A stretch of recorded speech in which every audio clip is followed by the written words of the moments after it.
Bonjour à tous, je m'appelle Aurélie. Mon travail consiste à vous accompagner dans l'évolution de votre carrière. Après avoir constaté que de nombreuses personnes cherchent à découvrir de nouveaux métiers, j'ai décidé de partir à la découverte de salariés et de chefs d'entreprise qui acceptent de partager avec nous leur expérience. Chez Super Compétences, nous mettons notre expertise à votre service pour que vos projets prennent vie. Je suis très contente de vous partager l'enquête métier du jour. Vous êtes prêts? C'est parti! Bonjour à tous, je suis ravie de vous accueillir dans ce nouvel épisode. Je suis aujourd'hui en compagnie d'Enora, qui est conseillère funéraire et fabricante de cercueils en carton éco-responsable. Bonjour Enora, Bonjour, comment vas-tu? ça va et toi? Ça va très bien, merci. Je suis très contente de partager cet épisode avec toi aujourd'hui et d'en apprendre un peu plus sur ton métier. Donc, est-ce que tu peux commencer par te présenter et nous dire qu'est-ce qui t'a amené à être conseillère funéraire? Alors, moi c'est Nora, j'ai 36 ans et je suis maman de 3 enfants. Je suis passionnée par le milieu du funéraire depuis, on va dire, ma plus tendre enfance, puisque mon oncle avait des structures de pompes funèbres dans le nord de la France. Et donc c'est vrai que, eh bien, quand j'étais en vacances chez eux, quand mon oncle passait, eh bien, il m'a transmis un petit peu l'amour de son métier et surtout le respect qu'il avait envers les familles. Voilà. Et qu'est-ce qui m'a poussée du coup à réaliser mon métier? Eh bien, c'est qu'en 2019, nous avons failli perdre notre fille à l'âge de 3 ans. Donc, c'est sur son lit de mort. euh, c'est là où j'ai eu le déclic de monter ma société de pompes funèbres. Merci de ta présentation. Et donc maintenant, est-ce que tu peux nous décrire ton métier? Tout à fait. Alors, mon métier, eh bien, consiste à faire des transports de défunts, de conseiller les familles, de les accompagner. Nous sommes donc la société EDPN Funéraire, basée à Saint-Just, vers Bourg-en-Bresse. Et en fait, je réalise mon métier donc avec beaucoup d'amour, beaucoup de douceur, beaucoup d'accompagnement. Voilà, ça fait plus de 4 ans que je fais ça. Et ma priorité, en fait, c'est vraiment de réaliser des cérémonies sur mesure. Chaque cérémonie est différente et elle représente le défunt. Donc voilà, on avance ensemble avec les familles, on crée des décors. Chaque cercueil est différent, il est personnalisé. Chez nous, il n'y a pas de tabou. Nous mettons pas vraiment de capiton dans le cercueil. Je propose à mes familles de me donner drap, couette et oreiller. Voilà, comme ça les défunts partent avec leurs effets personnels. Euh, voilà. Quelles sont tes conditions de travail? Tu travailles tous les jours? Alors en fait, c'est un milieu qui est très aléatoire. Pour être franche, il va y avoir des périodes où il y aura plus de décès que d'autres, notamment l'été, où il y a plus de décès. Et puis à l'approche de l'hiver aussi. Voilà, donc on ne peut pas vraiment dire combien de décès on réalise, mais c'est vraiment très aléatoire. Alors je travaille toute seule, donc je fais les transports, si besoin les toilettes et l'habillage. Euh, voilà, je m'occupe des familles, je fais l'organisation des obsèques, les démarches administratives, euh, je gère tout de A à Z. Et puis voilà. Ok. Et donc, ça t'arrive de travailler le soir et le week-end? Oui, tout à fait, oui, on n'a pas d'horaire, hein, c'est 24 heures sur 24 et 7 jours sur 7.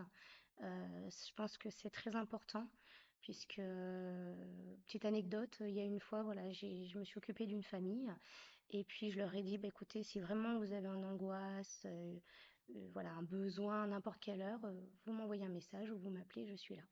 Et effectivement, à minuit, j'ai eu un appel puisque, bah, malheureusement, cette dame, elle avait une angoisse et j'étais là pour elle. D'accord. Donc, les gens peuvent te contacter n'importe Oui. quand. Et même, voilà, il y a un décès dans la nuit. Non, ils t'appellent pas la nuit pour Si, ça, tout à si? fait, la nuit, oui, oui, oui. On peut être appelé pour aller chercher la personne et la déposer D'accord. dans une maison funéraire. D'accord. Donc ta structure n'a pas de maison funéraire? Tout à fait. Alors, on n'a pas de salon, de chambre funéraire, tout simplement parce que chaque pompe funèbre est libre d'accès à toutes les chambres funéraires de France, 24 heures sur 24, 7 jours sur 7.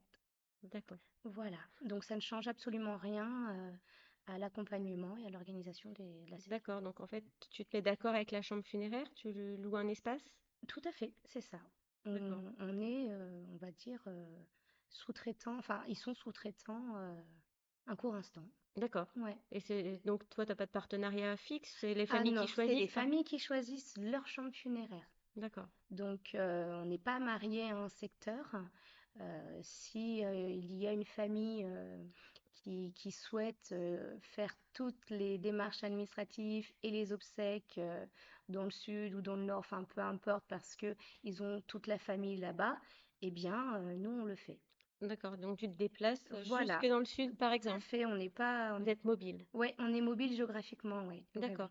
Parce que vraiment l'objectif en fait, c'est de respecter les volontés de la personne, de l'entourage et que cette cérémonie soit vraiment cocooning en fait. Ok. C'est ça vraiment l'importance.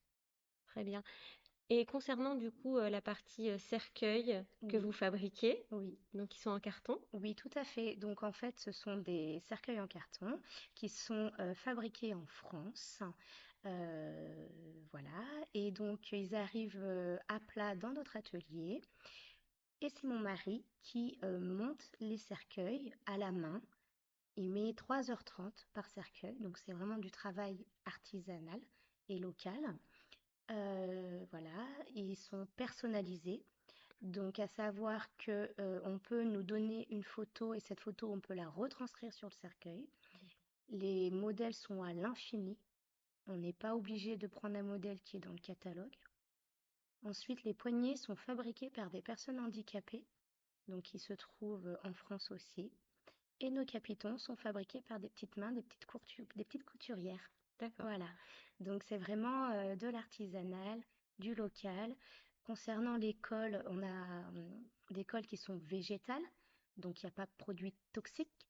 C'est fait à base d'amidon de maïs, de coco.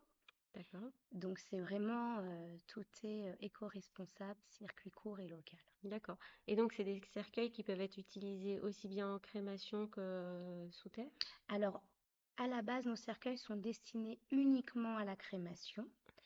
Mais il y a certaines communes qui autorisent l'inhumation avec nos cercueils. D'accord. Mais ça, c'est vraiment avec l'accord du maire. Est-ce que tu travailles seule ou en équipe? Alors, moi, je travaille donc à la base toute seule, sauf quand il y a besoin de porteurs. Oui, selon le lieu où c'est. C'est ça. D'accord. Ouais. Sinon, je suis toute seule avec mon mari. Voilà. Très bien. On est une entreprise familiale. Donc, il y a mon mari, moi, mais il y a aussi ma sœur et mon beau-frère. On est quatre. D'accord. Ah, vous êtes quatre. Ouais. D'accord. Et donc ils font la même chose que vous? Alors, eux, ils font toute la partie administrative. D'accord. Voilà, nous, on est sur le terrain et Et eux, ils eux, ils sont dans font. les bureaux. C'est bien aussi. Il faut que tout le monde. C'est ça, chacun son poste. C'est ça. Quelles sont les compétences attendues pour faire ton travail? Alors, moi, je dis toujours que pour avoir les compétences pour ce travail, il faut avoir un mental d'acier. Voilà. Il faut vraiment avoir un mental d'acier et être passionné par son métier. Et si vraiment on a envie de le découvrir, je dis toujours réaliser un stage d'1 an pour vraiment découvrir le métier sur toutes ses palettes. Parce que on n'a pas que des personnes qui ont 85 ans, 90 ans. Il y a vraiment de tout âge. Voilà, chaque défunt est aussi différent et on doit s'adapter aussi à chaque situation. Donc, il faut vraiment, vraiment découvrir avant de commencer, avant de se dire, voilà, oh, je voudrais être conseiller. Oui, mais voilà, vois le métier avant et après tu pourras juger. Ne serait-ce que déjà, si tu es capable de voir un soin de thanatopraxie, ça veut dire que tu es capable de pouvoir continuer dans le métier. Le soin thanatopraxie, c'est enfin, soin post-mortem, l'habillage, le maquillage? Alors, c'est un petit peu plus poussé que ça. Un soin de thanatopraxie, en fait, c'est on va enlever les liquides biologiques avec un petit acte chirurgical et qu'on va remplacer avec du formol. Voilà, du formol, c'est ce qui va permettre de conserver, on va dire, le corps en présentation le temps de la crémation ou de l'inhumation. Voilà. Donc, je dis toujours, regardez un soin thanatopraxie et là, vous pourrez voir si vraiment vous pourrez aller vous occuper et de faire des transports. Et voilà. Est-ce qu'il est facile de développer une activité telle que la tienne? Alors, franchement, non. Non, c'est très difficile de se mettre à son compte, dans le sens où il y a beaucoup de structures qui sont bien implantées. Il y a un monopole, Mm. vraiment. Donc, c'est très difficile. Quelles sont les évolutions de carrière possibles? Alors, on peut commencer dans un premier temps en tant que conseiller funéraire, porteur ou maître de cérémonie. Il y a des structures qui te forment en interne. Par contre, tu es lié pendant plus de 3 ans avec eux. Donc, c'est-à-dire qu'ils te payent la formation, mais tu peux pas partir tout de suite. Et si tu t'en vas, tu as une clause de non-concurrence. Encore un instant. Mais dans ces structures-là, il y a une possibilité d'évolution en tant que responsable. Et puis après, bien sûr, avec tant d'années, pourquoi pas être directeur d'agence, mais sur le territoire. Mais ça, c'est pas tout de suite. C'est pas tout de suite, oui, Ouais. c'est de l'évolution à long terme. Oui, voilà, c'est de l'évolution à long terme. Est-ce que tu pourrais nous dire le salaire qui est envisageable quand on est conseiller funéraire? Alors, avec des primes, hein, dans certaines structures, ça peut aller entre 1005 et 1009 avec les tickets restaurants et la mutuelle. D'accord, Voilà. ok. Alors après, à savoir que dans certaines structures, tu es juste conseiller funéraire. Tu ne fais pas de transport. Oui. Voilà. Dans les structures, tu as ton poste, quoi. Voilà, C'est tu as ton défini. poste prédéfini, ouais. Ok. Ouais, Et ouais. les primes, c'est en fonction du week-end ou des nuits, non? Alors les primes, c'est surtout en fonction de ce que tu as vendu. Ah, Oui, oui, oui. les Voilà. commissions sur vente, quoi. Voilà, c'est ça. Très bien. Quel est le parcours pour parvenir à faire ton métier? Alors, eh bien, c'est tout simplement une formation. Donc, il y a des organismes de formation où ça se passe en 3 mois, en 4 mois, où tu peux passer le diplôme de conseiller funéraire.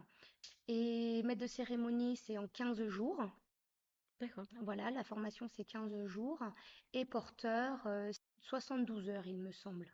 D'accord. Voilà, Oui, donc 72 c'est heures des ou formations assez 86 heures. courtes, quoi. Voilà, c'est une formation assez courte. Mais courte, mais très intense quand même, hein. Il y a beaucoup de choses Bah oui, il y a à beaucoup de assimiler. savoir-être, Ouais, je pense, du ouais, coup, à savoir. c'est ça. Quel conseil tu pourrais donner aux personnes qui souhaitent s'orienter dans ton métier? Alors, le conseil que je peux donner, ben, comme j'ai pu relater, c'est le découvrir avant. Vraiment. Voilà. Eh bien, merci beaucoup, Enora, d'avoir participé à cet épisode et de nous avoir décrit ton métier. Bah, écoute, je te remercie de m'avoir reçu. Ce fut un bon moment passé avec toi. Et puis, si toutefois, voilà, il y a des questions ou bah, qu'on n'hésite pas à nous contacter, on répondra volontiers. Très Voilà. bien. Eh bien, merci beaucoup et puis à une prochaine fois. Très bien, merci. Merci d'avoir écouté ce podcast. Vous retrouverez les liens de notre invité du jour en description. Vous trouverez également l'enquête métier du jour en version PDF dans les notes de l'épisode. Si l'interview vous a plu, n'hésitez pas à la relayer autour de vous et de la noter sur votre application de podcast préférée. Vous pourrez retrouver l'ensemble de nos services sur supercompétences.fr. Si vous voulez partager votre métier, prenez contact avec moi pour que nous puissions en discuter. Je reste également disponible pour parler avec vous de vos projets de reconversion professionnelle. Je vous donne rendez-vous au prochain épisode. Belle journée!